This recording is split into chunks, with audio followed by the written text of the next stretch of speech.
So our next presenter is someone that we all know very, very well up in this area.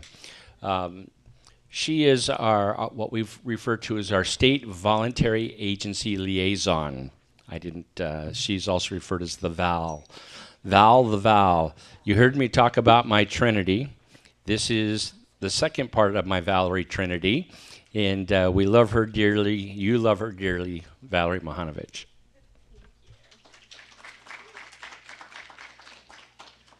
So at the end of this, I'm going to say to stay in contact me. If you don't have my email, grab it.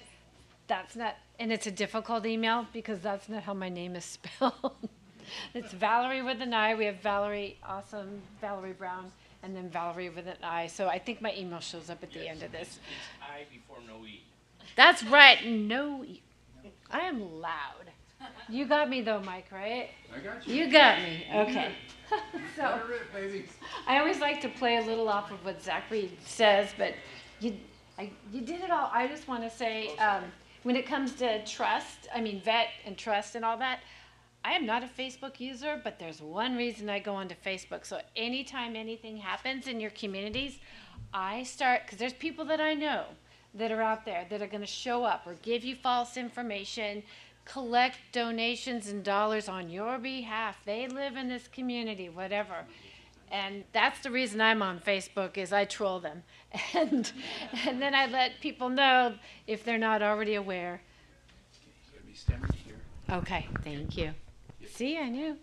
So I let them know that this guy, if you don't know who he is, and I know a lot of you know some of our cast of characters up here in Northern California, but I'm trolling Facebook, and I'm looking at Facebook groups, and I don't necessarily want to be a part of any, but I just want to make sure there's no funny stuff going on or people claiming they're local, and so I may check in with a few of you.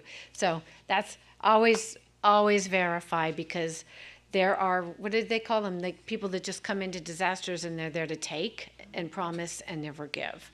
So a little bit background on me. I think I've met most of you, but there's a lot of new faces for me, or maybe we just don't recognize each other from being on Zoom and off camera half the time.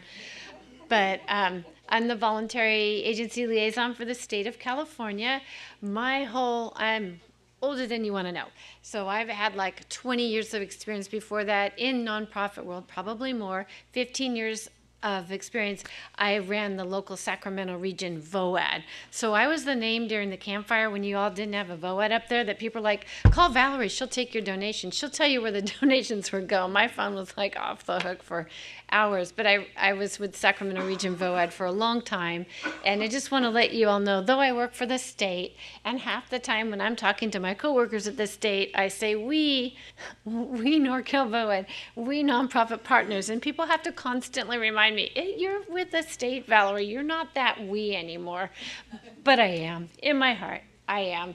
I will advocate for you. Please feel free to reach out to me to ask any questions. There are no stupid questions, and I'm probably going to learn from you from whatever question you ask me. So if I can't find an answer, I may reach out to Zachary's office. I may reach out to debris. I get a lot of debris questions from our disaster case managers. Where are we on the debris removal for this house? Can you reach out to check? And so all those kinds of things. There are no crazy questions, so I love them.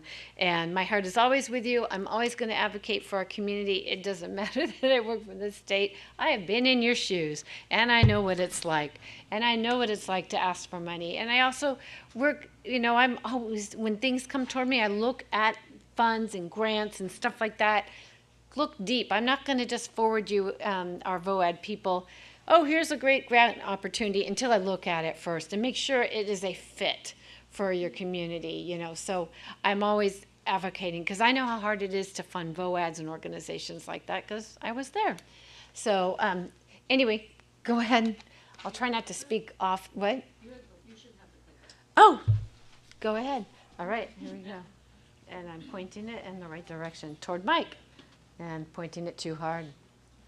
So yes, I am under the Individual Assistance Program with California Office of Emergency Services. I did not say those acronyms, yay, because I came from your world and I hate acronyms. We used to always criticize government about using too many acronyms. So In individual assistance, we don't have money, but we coordinate a lot of the programs with money. They pass through us into the community. We're there with resources. We're there to help our communities.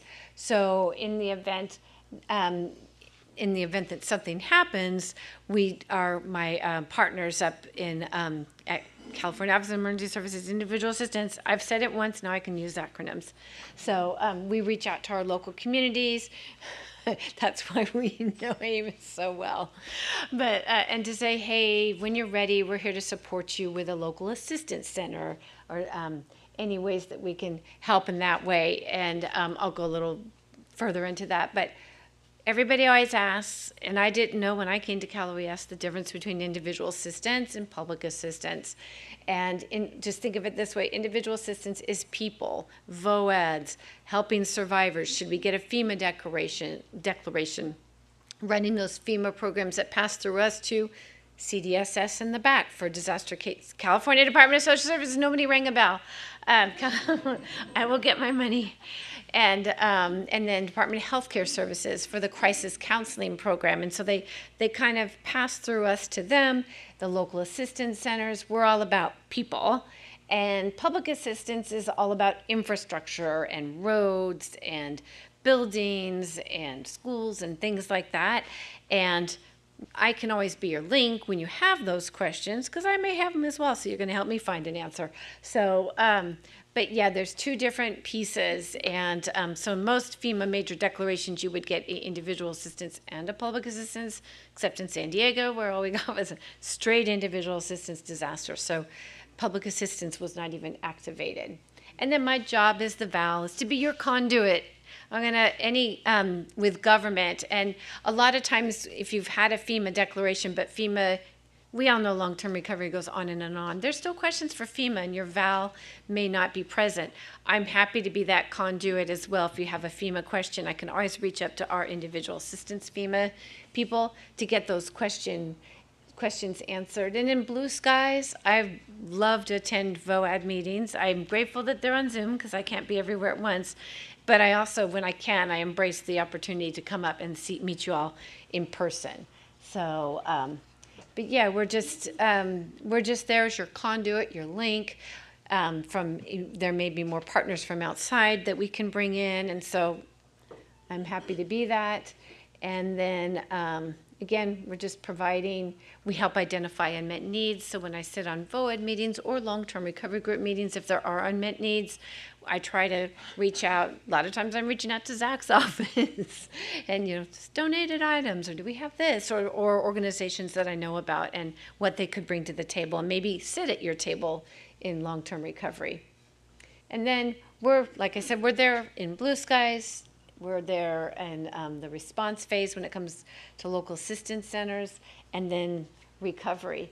And then during preparedness, I come to as many meetings as I can. I try to find funding.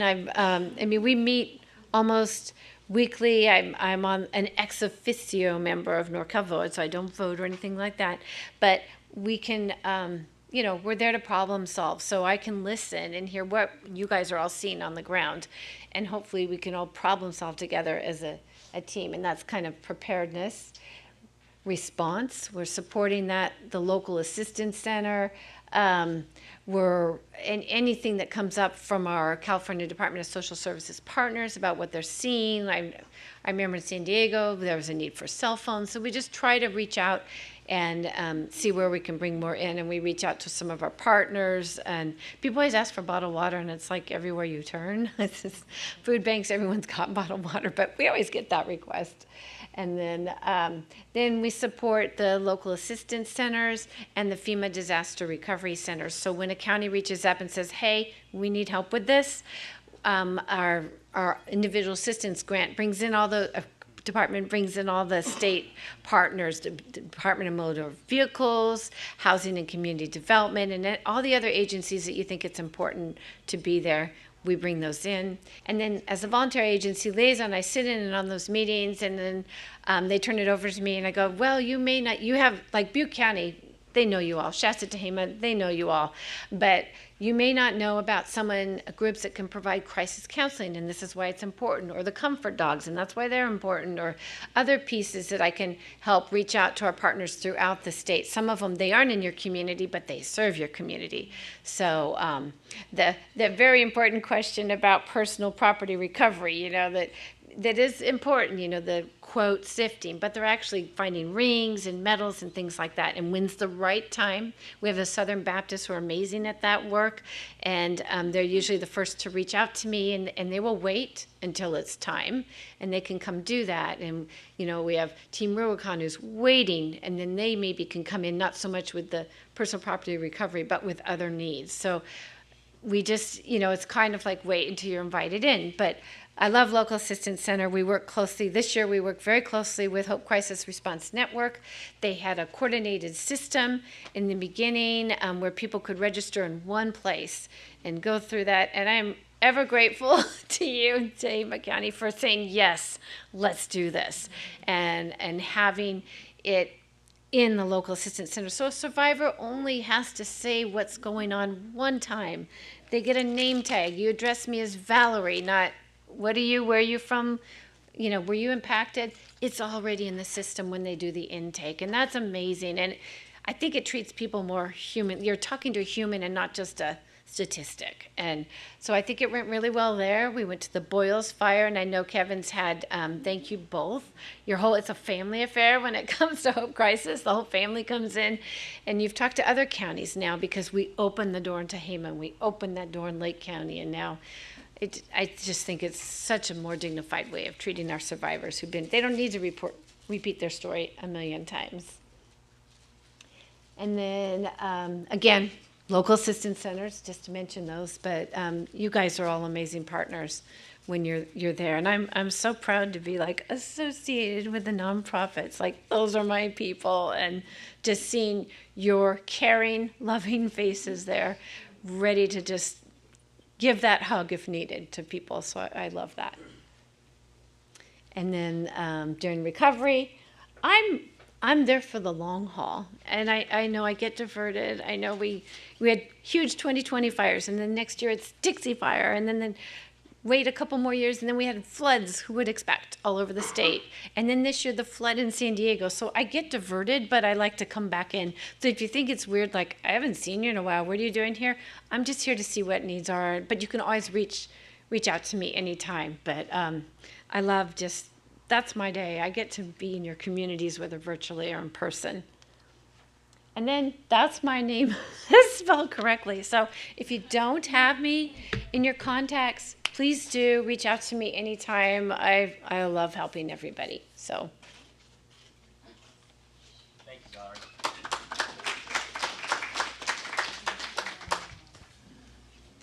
All right, I'll go ahead and start off with a question that just came in from. It feels like the state doesn't always request a presidential declaration after a large incident. Can the state speak to that? I know that's a complex question, probably with a complex answer. Very complex.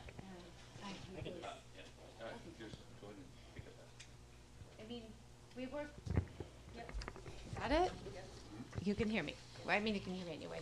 So, yeah, as part of individual assistance, that is our job to work on the declaration. The local community needs to request it first, and then, or the local OES requested it, comes up to individual assistance. And right now we're working on the appeal for I am sure all of you know that we did get denied for the Park and Burrell fires, Burrell was in Kern County.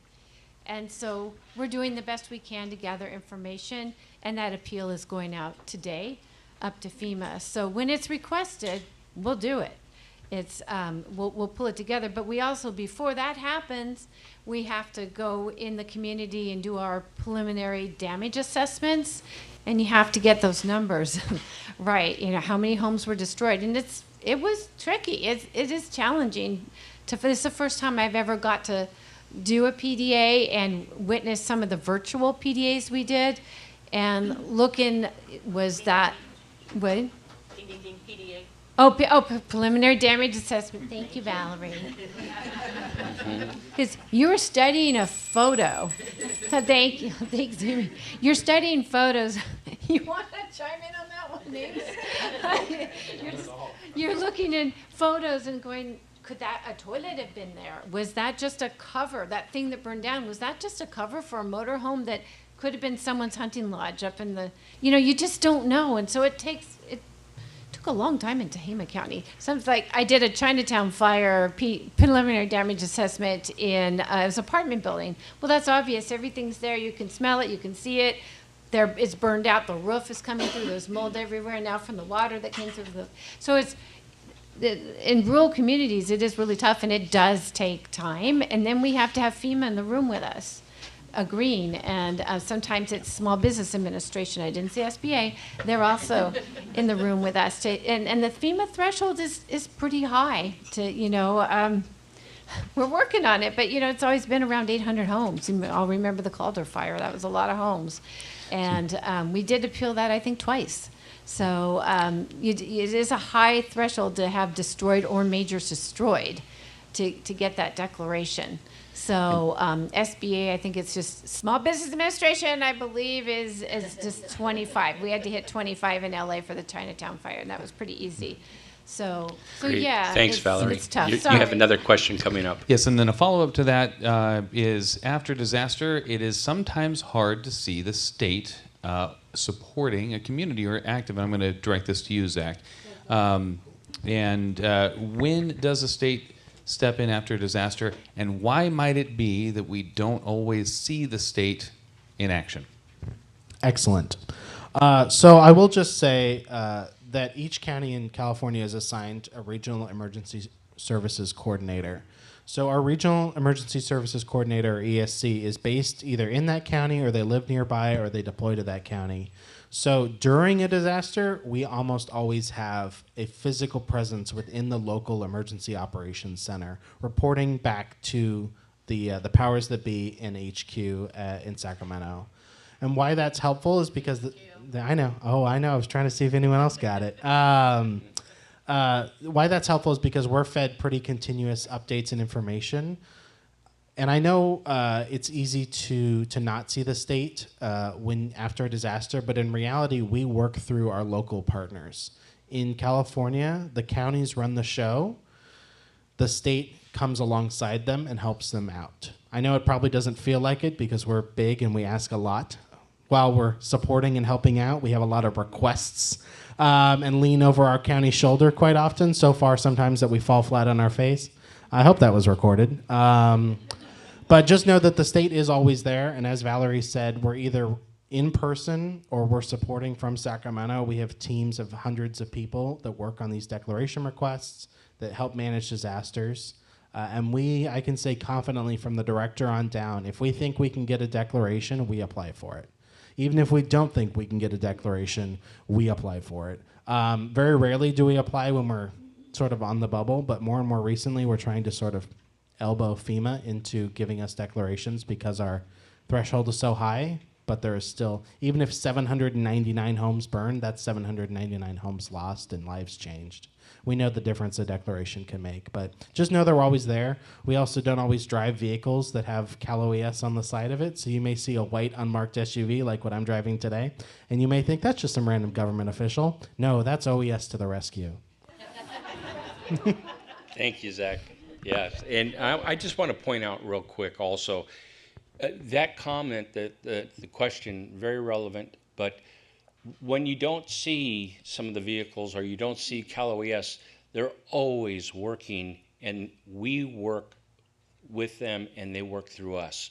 So when we have these events that do occur, as Zachary mentioned, they work directly with the local county, but we as a Voad and how we operate, we work very closely with OES to make sure that services are provided. In fact, in Pajaro, very large percentage of our services were donated through Cal OES. So they're always there. Aaron, any more questions? All right. Well, I'm really excited to let me introduce this next guy to you.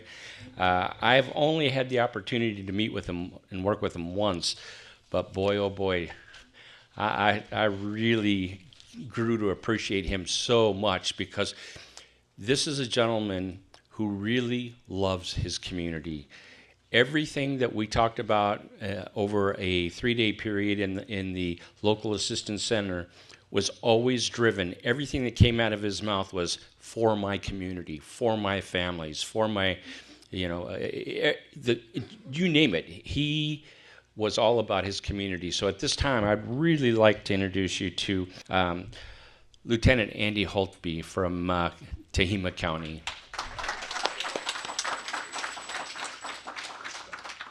How do you follow that up? Oh my goodness gracious. He is right. It is my community because it's home. But like Valerie said earlier, I'm also loud, so I'm going to try not to project myself through that microphone and blow you guys out of here. Okay. I am Andy Houghtby. Actually, we would like you to please project, even though it sounds louder than you think it is. Excellent. Perfect. See, that's always okay. Anyways, I will try my best not to pay attention to this and pay attention to you folks. So Tehama County experienced a little incident recently. I'm sure you guys heard of it. It's called the Park Fire. Most of the news outlets said that Shasta and Butte were affected by that, but there's a little strip of about 3,000 square miles in between there that got burned over too. So that is home. I've been in Tehama County my entire life. I've worked for the sheriff's office a number of decades now, and I have a slight investment in that community.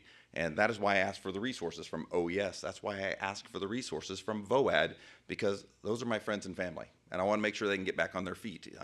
We had a number of smaller communities in our mountains burned over. Some of those folks could not get insurance. Some of those folks have had those homes in their families for decades, and this moves. Okay. So 2 rules. If I do fall over, you can laugh at me or you can laugh with me. Either way is okay. And if you see me do something silly, ring the bell. Let me know. So for the recovery part, or actually for the response part for Voad, our volunteer organizations active in disaster, Shasta Tehama Voad has been an awesome resource for us because I can basically wind them up, point them in a direction, and send them on their way. They can handle things that our government agencies can't handle. They can go out to Costco right now, buy an entire truckload of water, and deliver it to a location in my county. Do you know how long it would take my government agency to decide to let me do that? Or, if I did it under disaster declarations, how many meetings I'd have to go to justify that? When I can just turn to my left or turn to my right and ask one of you good folks to go handle that for me and get it done. It could be in the middle of the night on our little chat device. I can say, hey, there are how many dogs, Mike, that we needed to pick up that way? 15. 15 pit bulls running loose in my fire area that I need to have somebody take care of. They took care of it. They made it happen. They went out there and helped and removed these things that I couldn't even get a dog catcher to find one of these animals. Yet, Mike, his group, and Voad went and handled it so we didn't have to worry about it. For that to happen, we have to have a great relationship between our government agencies and Voad. So I attend the meetings. I come and meet these people. We all attend the same trainings. We all see each other on Zoom. That's how we build a good enough relationship that I know I can ask them a question and then move on because I know they're going to handle it. Same thing with my Red Cross partners. I call up my Red Cross partners right now and say, hey, I need a shelter in Tehama County. They say, great, we'll be there in an hour and we'll handle it. That's a wonderful news from the government, because if you call the government and expect us to handle it, I might be 3 or 4 days and I might get you a shelter. But Red Cross can do it for me in a heartbeat. So that's why we need you folks, all the VOADs. We need to work together. Also, you need to be able to trust that I will be there for you as well. We ended up with a situation where there were no cages available at one of our animal shelters. Voad puts that out on our chat group. Guess what? I've got some cages hidden away because I prepare for disasters, kind of like Voad tells us to do. So I was able to crack over my Connex and bring them cages because we have a great working relationship between each other, right? I didn't get all of them back, but I'm not bitter about that at all. No, I didn't get all of mine back, but I got replacements, don't you worry, because we take care of each other, right? But we have to have that good working relationship together. Otherwise, we can't help our people. You can't help my people, right? I want to make sure my community gets what they need, all that I can provide to them, and that includes making good relationships with those folks, just like you, that can make stuff happen. And on our recovery side, my Office of Emergency Services consists of 1 part-time sergeant. Do you think she'll be able to actually handle all the recovery stuff? No, I need you guys. Do you think we would have been able to put together such a good local area assistance center, LAC, see? Acronyms are hard. Without Valerie's help, without our VOAD help. I don't know if we had any photos shown at all during this, but we had a very large lack for the park fire in little tiny Tehama County. We ran it for 3 days. Folks came that I didn't even know existed, showed up to help my people, and we appreciated that. And because you guys all showed up, I even was able to guilt some of my county partners into showing up so that we could provide them additional assistance. Sometimes guilt works better than actually getting permission. And we were able to use Mike's group, everybody's group, to be able to get those people registered. That registration process at the back end of all of this for the recovery provided us information then that we can then help the long-term recovery folks contact these individuals. Because if anybody knows where Campbellville is in Tehama County, raise your hand. A couple people went out there. The rest of you, how would you be able to contact those folks in Campbellville if you were going to provide them assistance? Well, there's no power out there. There's no water out there. A couple of times a year, you can't even get through the roads. But maybe that email address that we were able to get through Hope Crisis now allows me at least one more contact with those individuals that lost everything. And we didn't lose that many residences in the grand scheme of FEMA. So who's going to be able to help them? Well, the state, if we're lucky, right? County, with what we can. But our volunteer organizations active in disaster are the ones that are going to provide the best aid and the long-term care for these individuals. And that's why I lean on our Voad so heavily in Tehama County, and it's why we appreciate you guys so much. So how do we get those relationships up? Go to the meetings. Come meet your government entity. Have your government entity invited to your meetings as well. We have our, our MCI, our Mass Casualty Incident and Disaster Council meetings a couple of times a year. We invite our Voad members to do that. Another way I keep all of our folks in contact is I spam the heck out of everybody that gives me an email address. So if anything is going on in Tehama County, from our recent PSP, our Public Safety Power Shutoff, to fires, floods, earthquakes, y'all can get an email from me 3, 4, 5, 7 times a day too. But that way you are all working with the same information that the government agency has, so we can all make good decisions together. So one of the big things I want to do while I'm up here is provide answers to any questions from our local groups or organizations to the county entity. What can we do better for you, or what things can I tell you to make this work better? You can either put it on the little QR code, you can reach out and say hi, because I like interaction so much better, or I can sit here and stare at you for a few minutes. Yeah, go ahead.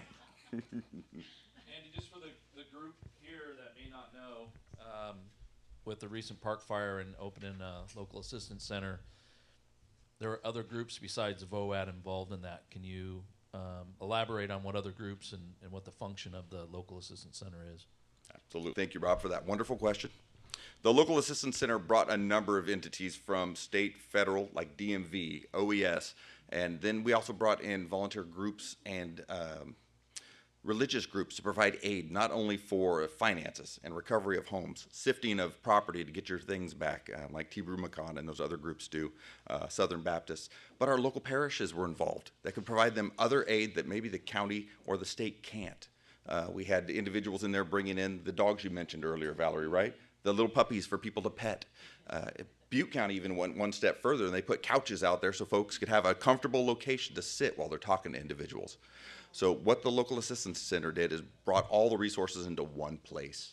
That way folks could only do the one-stop shop and not have to go to this location or that location to get the resources they need, or more references to additional resources that they could have. Did that help, Rob? The main reason I asked him to say that is because most of the agencies that are there are a 3-letter name, and as you saw, he used the acronym for several of them. That was the main reason. Take care of that was the main Department of Motor Vehicles and Social Security Administration. And stuff like that. Thank you, Andy. That's my buddy. Thanks, Rob. Let's see. I'll give it all of it. Make sure I got money out of you. Now, I do want to thank everybody that participated or provided resources for our local area assistance center from the bottom of my heart and from our friends and family in Tehama County. We thank you very much for that. Sir. We'll see. Can you tell me when your community emergency response team meets and the time and where? I can have to look it up, and I didn't bring my glasses in, so this is going to be fun. Let's see. It's not on your website. No, we don't post it on our website because we don't normally open it up to the public because a lot of things we discuss are options and plans that aren't always open to the public. But we do provide it for our Voad members, can absolutely participate. December, let me see, MCI. So it's going to be the 19th of December will be our next one. That's a Thursday. It's at the Day Reporting Center. See, I didn't say DRC, Rob. Look at that. At our Day Reporting Center in Red Bluff. It's on Antelope Boulevard. The Day Reporting Center. It's a probation building. And 19th of December at 1 p.m. And when in doubt, shoot me an email and I'll give you an invite. I'll give you my email. Perfect. Tehama Voad members, you can also reach out to me and I can get you that invite as well. My name is Theresa Azevedo. I'm with the Tehama Voad. And she is my go-to. When I have a question, she or Mike gets an email or text, a phone call, a satellite phone. I'll throw rocks at them. They make things happen for us. So, Andy, you made a comment, how well you work together with your current VOAD. As an EMA, Emergency Management Agency, what are we not doing for you that you would like to see us do? Is there something that you, on your wish list that you have that you would like to do, or are we doing the job?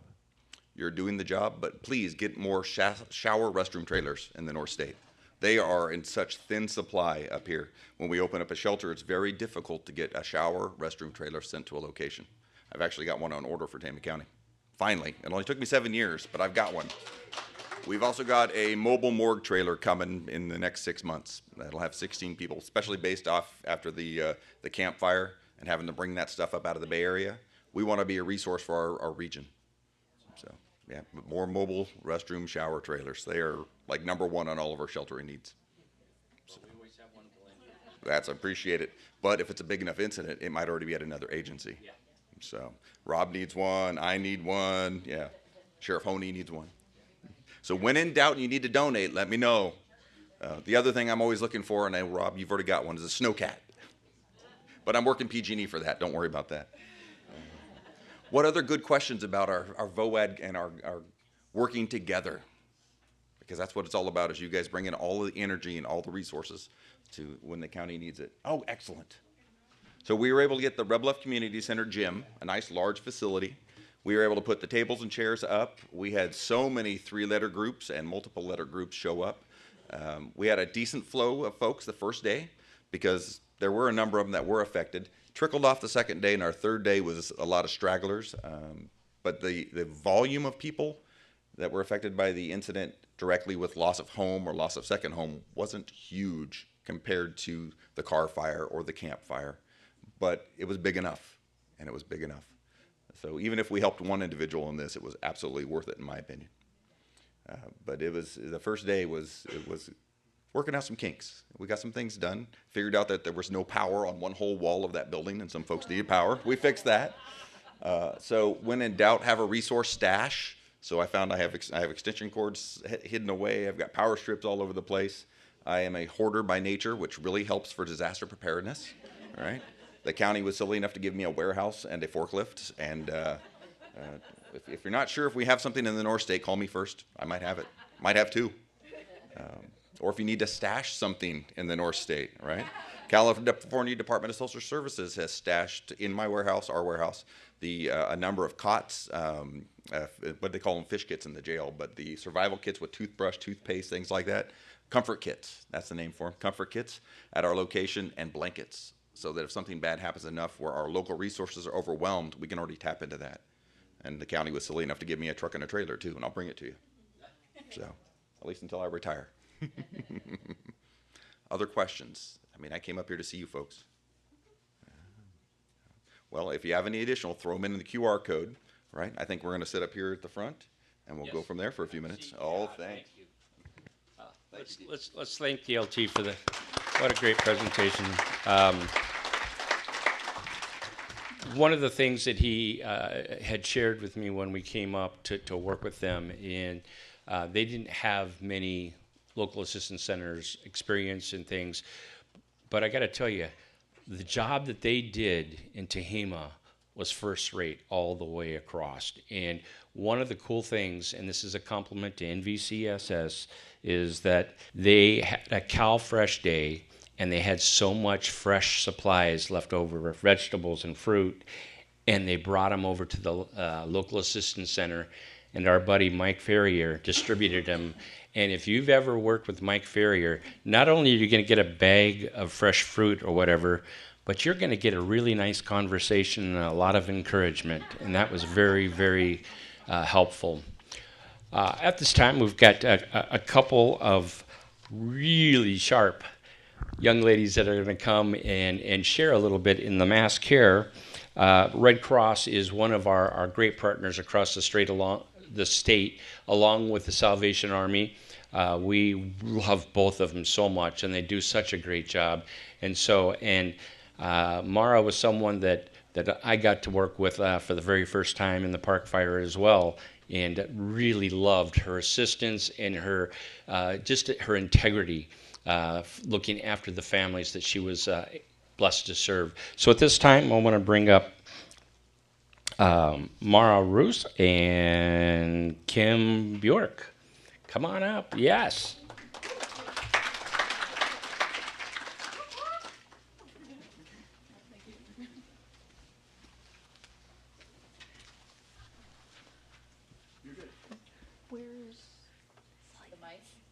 Oh, we have slides. We have slides. I think you got the clicker right there. Oh, I forgot what Mike said earlier.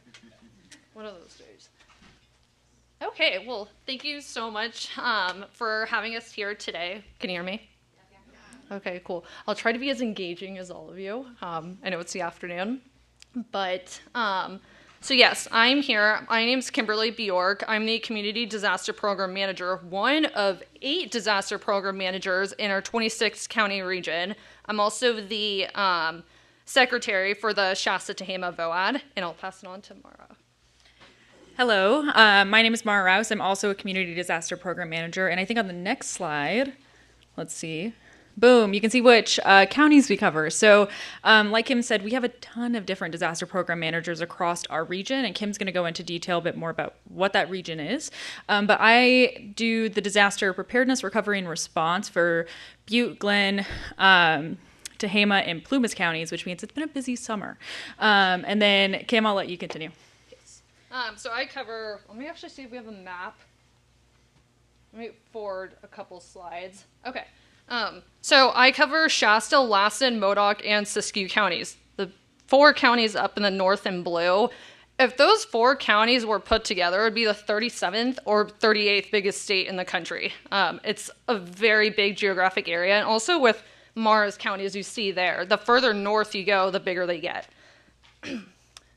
Now let me go back, back to the slide. So today we're going to break it into a few categories. I'm going to talk about shelter activation, how that process works at Red Cross, and also give you an overview about our organization. And then Mara's going to go over pet resources, access and functional needs, and she's also going to go over monolingual communities. Okay. I'm going to try to go away from the mic. I think it's easier if I stand up here and look at this. Sorry. All right. So with the American Red Cross, everything starts in our region. We have, again, 26 counties in our region. Our counties are a part of the Northern California chapter. Those are 2 chapters in California Gold Country region. 14 counties, and then we also have our 12 counties to the south. So we'll see the map again in a little bit. Everything starts in the region. When we need to request more resources, we go to the state. Then we go to the division, the Pacific Division, which covers California, Oregon, Idaho, Nevada, Guam, Hawaii. I'm missing American Samoas, and I forgot what the other one was. But there are several states within the Pacific Division. So when we're requesting resources, we're going to them if we need more, and then it goes to national. We bring in volunteers if we need it, especially if a disaster gets larger.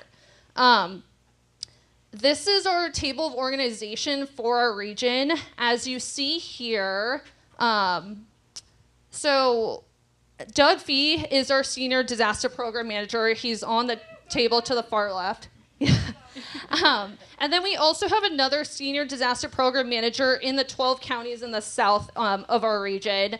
And we also have different program managers in different functions. So we have our disaster workforce engager, who's our manager that helps us recruit volunteers for disasters in this area. So if we needed volunteers for the Park Fire, for the Shelley Fire that happened in Siskiyou County, just to name an example. We have our regional mass care lead that if we need more cots in our trailers that we pre-position before the summer or even before floods and any other disasters we have in the area, because they're always occurring. I know we talk about blue skies all the time, but we're also constantly in gray skies. And then also we have a regional client care manager who covers the majority of our recovery portion at Red Cross, and then is also helping us in communicating with clients once we issue them financial assistance. And then, lastly, our regional disaster officer. That's, Doug is kind of our bridge to that person. He also oversees the whole disaster program manager, the disaster program at American Red Cross. Do you want me to click it for you? Yeah, Here, I got you. Okay. There you go. Okay. So yes, everything that's color coded, as I told you earlier, the 12 counties of the South go all the way to the Mother Lode. I think that last county there is Tuolumne. So it's a really big area. Okay. So the fun part. With shelter activation, it's normally a call from Office of Emergency Services to me talking about, hey, there's an area that is, or has a potential to be evacuated or is being evacuated. And then I take that over to our senior disaster program manager and my regional disaster officer, and I'm talking to them about the name of the incident. How many people are being evacuated, what's the potential facility that might be opened, and it comes through our emergency or the CAD system that we use at Red Cross, which is called Noggin. And yeah, we don't wait till there is an evacuation order. We're keeping our senior disaster program manager and our regional disaster officer informed of what's going on in the area. And you can move on over to the next slide. Over here, yeah, so we're constantly monitoring the situation using NOAA, Watch Duty for Wildfires. I'm constantly on Facebook to see what's going on, especially in the Shasta County area with our disasters. And then on Twitter, and then our neighborhood watch groups as well. And you can move to the next. All right, and then notification and logging in the call. So as I was saying earlier, we use Noggin, and we do a additional incident report, which is similar to a situational report or SITREP, where we're tracking the name of the caller, the person requesting us to deploy a team to open up a shelter, which usually is Lieutenant Sam Bloom in Shasta County, but it's going to vary per county. And then also the nature of the call, where the incident's taking place, if we're going to deploy a team or if it's to be determined. And then as you see down there, that's our emergency line. We don't share that with every single person though. We just usually share it with OES, public health, social services, or the person that's going to make that call in to activate us. And our clients in the community are going to call 1-800 first, Red Cross, and then it's going to get routed to our 844 number. And, when we do a pre-approval process, we have to go to Doug, who's our senior DPM, and then he'll talk to Robin as well as to talk about where the shelter is going to be open, who's going to be requesting it, how many volunteers the volunteers I'm looking to deploy to the shelter. It could be, one of my supervisors or my service associates. My teams are going to vary just depending on the population of the people that are being evacuated, how many are going to end up at the shelter. You can move on to the next slide. I'm we're skipping so small. slides here.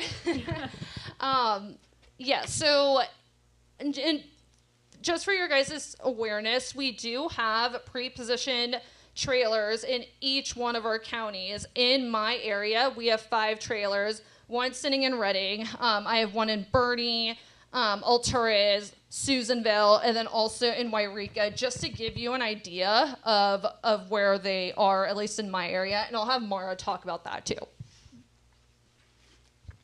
Awesome. So forgive me, Red Cross does have I think it's 46-page document full of acronyms. And so my brain is half acronyms. So I'm going to expect the bell to happen, but I don't have cash, but I can Venmo whoever. So I'm going to take some time to talk about what a Red Cross managed shelter looks like versus a partner managed shelter. And typically when we say the word partner managed, we're talking about our county officials. We work in tandem regardless. So even though it is a Red Cross managed shelter, that does not mean I'm not talking with Andy, or I'm not talking with Lori, or I'm not talking with Shelby in Butte County. We are communicating constantly throughout every process because the county's entrusted us to help with their Emergency Services Function 6, which is mass care, right? So for a Red Cross managed shelter, this means we follow our Red Cross guidance. This means we're following our fundamental principles. We have our doctrine, that we follow our rules and use our shelter registration form called SCIA. I'll explain it. It's a shelter client information application. And we track the registration. And this allows us to go quickly into individual assistance. Along with this, we'd be the holder of a facility use agreement. So when we sign that document, we are then responsible for the facility if we have a toilet that gets pulled out of the wall. I say that because I've seen it happen. Whereas for a partner managed shelter, it changes a bit. And it's highlighted there because it varies by county. If Tehama County wanted to have a partner managed shelter, it's probably going to be different than a Butte County managed shelter, which would be different than a Lassen or Modoc, right? It changes because the needs of the communities change in each of those counties. So with this as well, we work in tandem in those partner managed shelters to talk about the client's needs, how we can meet the needs. We have the resources of stuff, of people, and expertise. So we ask, what do you need? So whereas in a Red Cross managed shelter, we're able to meet the need immediately. We're like, oh, we see it because we're there. We do it. In a partner managed shelter, we ask. We're not the doers initially. We wait to hear what the need is, and then we try to meet it. And please, if there's any questions with that, ask with the QR code. So a note on ADA and sheltering. So regardless, the Red Cross strives to have a safe environment for those who seek care during disasters. And so we implement this with our choice of shelters. Ooh, ADA? Oh no. Say again? The Americans with Disabilities Act. Yes, the American with Disabilities Act, perfect. The American Disco Act, yeah. The American Disco Act, right? So we do this with, thank you so much. Just kidding. Right donation to the Red Cross. So we do this with our choice of shelters. We have some guidance of saying we need the shelter to be safe to whoever is going to enter it. This starts with our choice of restrooms. Does it have the ability to have portable showers come and parked outside? And can it fit this space to have a shower that is accessible to those who need it? If there's stairs with no ramps, can we meet the need by bringing in a ramp? And if not, that might not be the best location for us to serve and to shelter. So we got to find another location. If not, we'll meet the need. And so we have this conversation with our county partners, our state partners, and we build a primary sheltering list that allows us to reflect on and know our first location because we talked about it already. And then we expand the education of our workforce. We have a disability integration team, and their job is to look with different eyes, because I feel like when we're doing the sheltering or the feeding, we're in that zone. So disability integration comes in and says, hey, we could do this better. So then they come into our shelters and say, actually, let's change this. Let's move this around. Let's move these cots. Super helpful. And lastly, we have a group called the Ability Network. And these are folks, I'm going to put this money down real fast. Just holding it. So we have the Ability Network, and their whole job is to look at Red Cross policies and say, how can we do this better? So written doctrine, educating of our workforce, and also advocacy. And we're gonna not touch on this too much, but when we're feeding or when we're sheltering, there's gonna be feeding. And so Red Cross does have a feeding function, but we work hand in hand with the Salvation Army in almost every activation I've seen this summer. So that's why I don't want to touch on this too much, because we have a partner agency and we work in tandem together. But if you've seen Parks and Rec, you know Red Cross does have the best shelter snacks, and so we'll always have snacks on hand. So like what Kim had mentioned, we do an initial incident report and an incident action report. So this is just letting our leadership know up to the national level what's going on and why do we have a shelter open.